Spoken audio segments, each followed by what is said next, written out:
नमस्कार मित्रांनो, current affairs मराठीमध्ये तुमचं सर्वांचं खूप खूप स्वागत आहे. तर मित्रांनो, आजच्या भागामध्ये आपण आठवड्याभरात जेवढ्या पण महत्त्वाच्या घडामोडी घडलेल्या आहेत त्यांचा MCQच्या स्वरूपामध्ये अभ्यास करणार आहोत. तर आजचा भाग तुम्ही नक्की शेवटपर्यंत बघा आणि जेवढे पण प्रश्न आणि उत्तरे असतील ते तुमच्या वहीमध्ये लिहून घेत चला आणि त्यांचे रिव्हिजन पण करत चला. म्हणजे येणाऱ्या स्पर्धा परीक्षांसाठी त्याचा तुम्हाला नक्कीच फायदा होईल.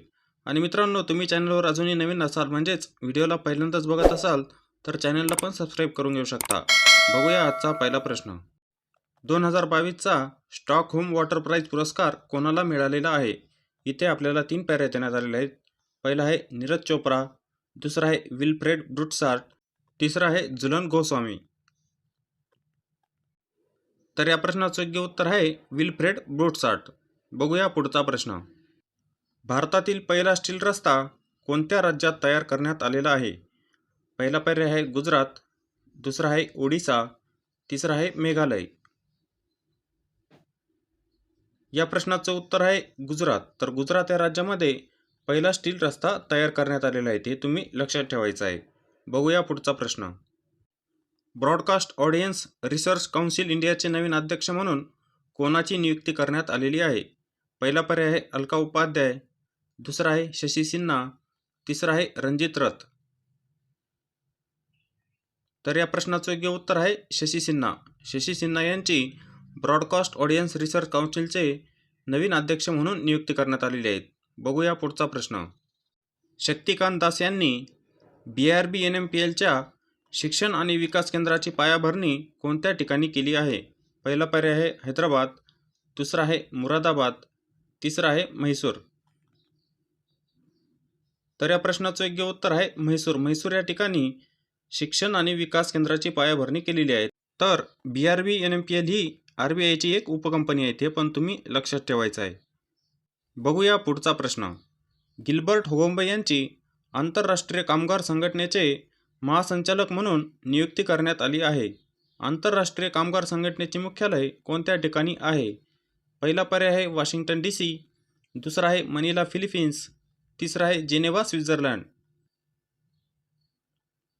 या प्रश्नाचं योग्य उत्तर आहे जिनेव्हा स्वित्झर्लंड. या ठिकाणी आंतरराष्ट्रीय कामगार संघटनेचे मुख्यालय आहे, ते तुम्ही लक्षात ठेवायचं आहे. बघूया पुढचा प्रश्न.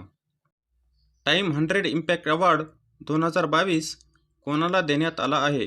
पहिला पर्याय आहे अक्षय कुमार, दुसरा आहे दीपिका पादुकोण, तिसरा आहे सलमान खान. या प्रश्नाचं योग्य उत्तर आहे दीपिका पादुकोण. दीपिका पादुकोण यांना हा अवॉर्ड देण्यात आलेला आहे. तसेच दीपिका पादुकोण ह्या adidas पण ब्रँड अँबॅसेडर आहे, ते तुम्ही लक्षात ठेवायचं आहे आणि लिहून पण घ्यायचं आहे. बघूया पुढचा प्रश्न. भारताचे राष्ट्रपती रामनाथ कोविंद यांनी कोणत्या जहाजाला प्रतिष्ठित राष्ट्रपती रंग प्रदान केला आहे? पहिला पर्याय आहे सक्षम, दुसरा आहे वालचुरा, तिसरा आहे समर्थ. या प्रश्नाचं योग्य उत्तर आहे वालचुरा. वालचुरा या जहाजाला प्रतिष्ठित राष्ट्रपती रंग प्रदान केलेला आहे, ते तुम्ही लक्षात ठेवायचं आहे. बघूया पुढचा प्रश्न. बालिकाटन हा युद्धाभ्यास कोणत्या 2 देशांमध्ये सुरू झालेला आहे? पहिला पर्याय आहे भारत आणि फ्रान्स, दुसरा आहे भारत आणि अमेरिका, तिसरा आहे अमेरिका फिलिपिन्स. तर या प्रश्नाचं उत्तर आहे अमेरिका फिलिपिन्स. या 2 देशांमध्ये बालिकाटन हा युद्धाभ्यास सुरू झालेला आहे, ते तुम्ही लक्षात ठेवायचं आहे. बघूया पुढचा प्रश्न. इक्राने आर्थिक वर्ष 2023 साठी भारताचा GDP वाढीचा अंदाज किती वर्तविला आहे? पहिला पर्याय आहे 7.2%, दुसरा आहे 4.6%, तिसरा आहे 9.2%. तर या प्रश्नाचं योग्य उत्तर आहे 7.2% इतका भारताचा GDP वाढीचा अंदाज वर्तविला आहे, तुम्ही लक्षात ठेवायचा आहे. बघूया पुढचा प्रश्न. क्लॅरिफाय लाईफ हा उपक्रम कोणत्या कंपनीने लॉन्च केलेला आहे?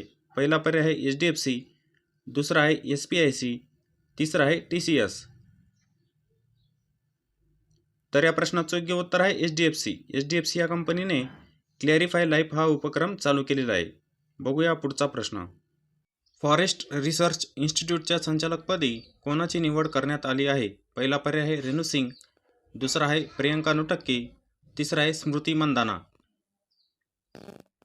तर या प्रश्नाचं योग्य उत्तर आहे रेणू सिंग. रेणू सिंग यांची फॉरेस्ट रिसर्च इन्स्टिट्यूटच्या संचालकपदी निवड करण्यात आलेली आहे, ती तुम्ही लक्षात ठेवायचं आहे. बघूया पुढचा प्रश्न. इंडिया रेटिंगने भारताचा आर्थिक वर्ष 2023साठीचा GDP वाढीचा अंदाज किती वर्तविला आहे? पहिला पर्याय आहे 9.2%, दुसरा आहे 6%, तिसरा आहे 7.2%. तर या प्रश्नाचं योग्य उत्तर आहे 7.2%. तर इंडिया रेटिंगने अंदाज 7.2% इतका वर्तविला आहे. बघूया पुढचा प्रश्न.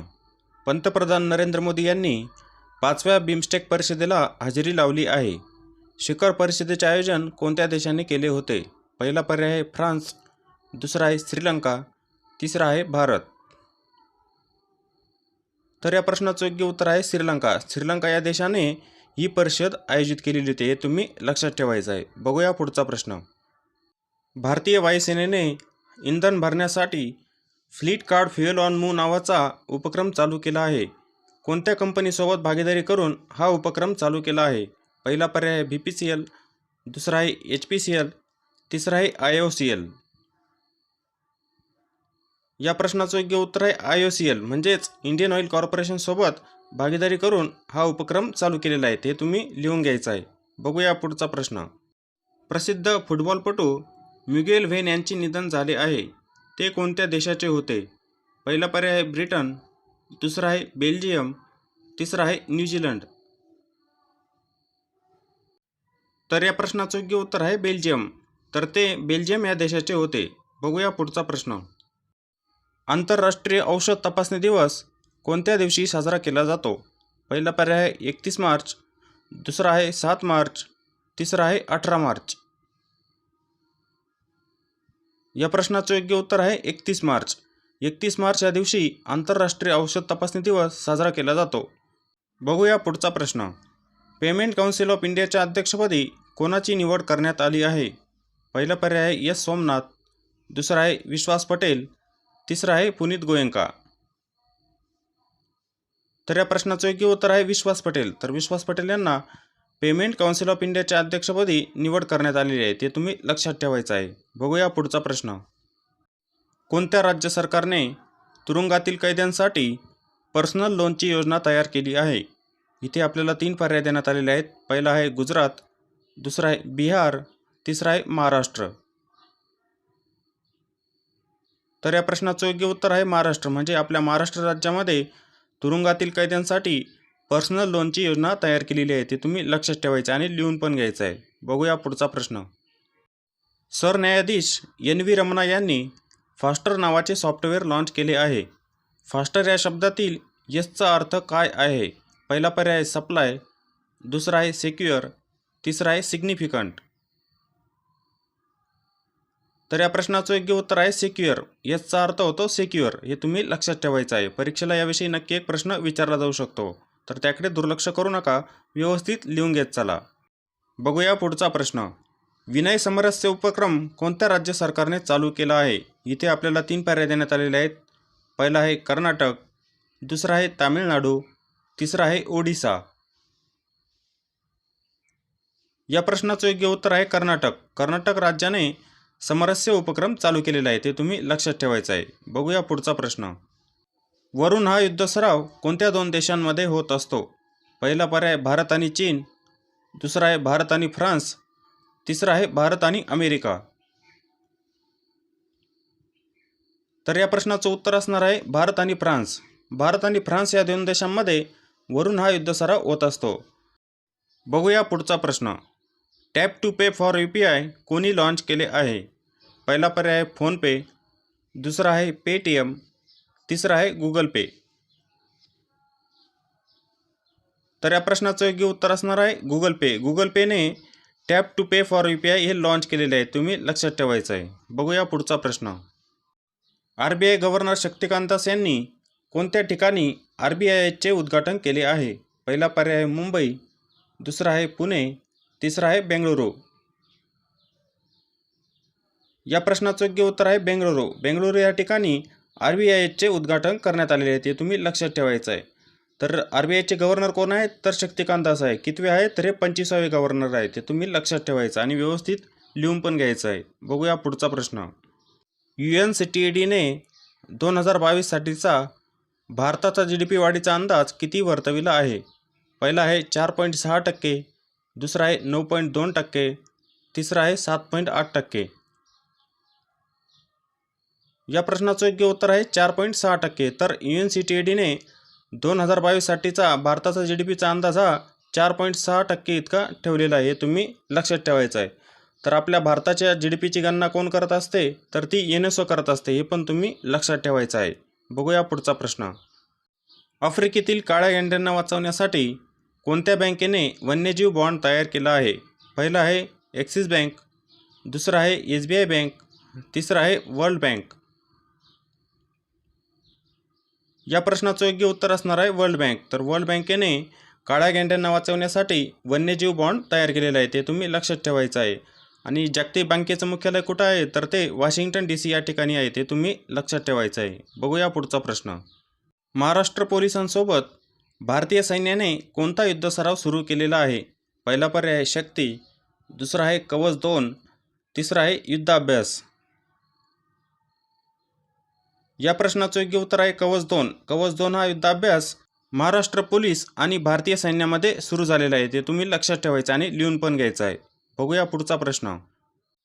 ब्रॅड आणि स्ट्रीटमध्ये सामील झालेल्या व्यक्तीचे नाव काय आहे?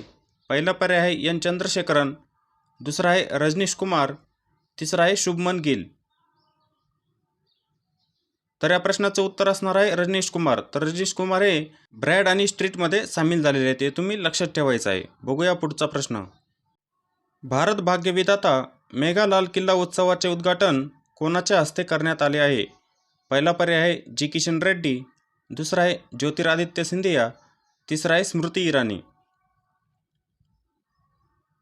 तर या प्रश्नाचं उत्तर असणार आहे स्मृती इराणी. तर स्मृती इराणी यांच्या हस्ते भारत भाग्यविधाता मेगा लाल किल्ला उत्सवाचे उद्घाटन करण्यात आलेले आहेत. बघूया पुढचा प्रश्न. UNEPने दिलेल्या अहवालानुसार कोणते शहर जगातील सर्वात ध्वनी प्रदूषित शहर म्हणून ओळखले गेले आहे? पहिला पर्याय आहे दिल्ली, दुसरा आहे इंदोर, तिसरा आहे ढाका. या प्रश्नाचं योग्य उत्तर आहे ढाका. तर ढाका हे जगातील सर्वात ध्वनी प्रदूषित शहर म्हणून ओळखले गेलेले आहे. ते तुम्ही लक्षात ठेवायचं आहे. बघूया पुढचा प्रश्न. भारत सरकार कोणता दिवस राष्ट्रीय डॉल्फिन दिवस म्हणून साजरा करणार आहे? पहिला पर्याय आहे 8 मार्च, दुसरा आहे 5 ऑक्टोबर, तिसरा आहे 23 मार्च. या प्रश्नाचं योग्य उत्तर असणार आहे 5 ऑक्टोबर. तर 5 ऑक्टोबर या दिवशी राष्ट्रीय डॉल्फिन दिवस म्हणून साजरा करण्यात येणार आहे. ते तुम्ही लक्षात ठेवायचं आहे. बघूया पुढचा प्रश्न. विंग्स इंडिया 2022मध्ये कोविड चॅम्पियन पुरस्कार कोणत्या विमानतळाला मिळालेला आहे? पहिला पर्याय आहे इंदिरा गांधी आंतरराष्ट्रीय विमानतळ, दुसरा आहे कोचीन आंतरराष्ट्रीय विमानतळ, तिसरा आहे डॉक्टर बाबासाहेब आंबेडकर आंतरराष्ट्रीय विमानतळ. तर या प्रश्नाचं योग्य उत्तर आहे कोचीन आंतरराष्ट्रीय विमानतळ. तर या विमानतळाला कोविड चॅम्पियन पुरस्कार मिळालेला आहे. तुम्ही लक्षात ठेवायचं आहे. आणि विंग्स इंडिया 2022चे आयोजन कुठे करण्यात आलेले होते, तर ते हैदराबाद या ठिकाणी करण्यात आलेले होते. हे पण तुम्ही लक्षात ठेवायचं आहे. बघूया पुढचा प्रश्न. प्रस्थान या ऑफशोअर सरावाचे आयोजन कोणत्या ठिकाणी करण्यात आले होते? पहिला पर्याय आहे विशाखापट्टणम, दुसरा आहे मुंबई, तिसरा आहे बेंगळुरू. या प्रश्नाचं योग्य उत्तर आहे मुंबई. मुंबई या ठिकाणी प्रस्थान या ऑफशोअर सरावाचे आयोजन करण्यात आलेले होते. तुम्ही लक्षात ठेवायचं आहे आणि लिहून पण घ्यायचं आहे. मित्रांनो, आजच्या भागामध्ये आपण जेवढे पण प्रश्न आणि उत्तरे बघितलेले आहेत ते तुम्ही तुमच्या वेळेमध्ये व्यवस्थित लिहून घ्या आणि त्यांचे वारंवार रिव्हिजन पण करा. म्हणजे परीक्षेमध्ये याविषयी एखादा प्रश्न तुम्हाला आला तर त्याचे उत्तर तुम्ही सहजरित्या देऊ शकता. आणि मित्रांनो, हा व्हिडिओ जर तुम्हाला आवडला असेल तर व्हिडिओला लाईक करा, शेअर करा, कॉमेंट करा. आणि चॅनलवर नवीन असाल म्हणजेच व्हिडिओला पहिल्यांदाच बघत असाल तर चॅनलला पण सबस्क्राईब करून घ्या. जय हिंद.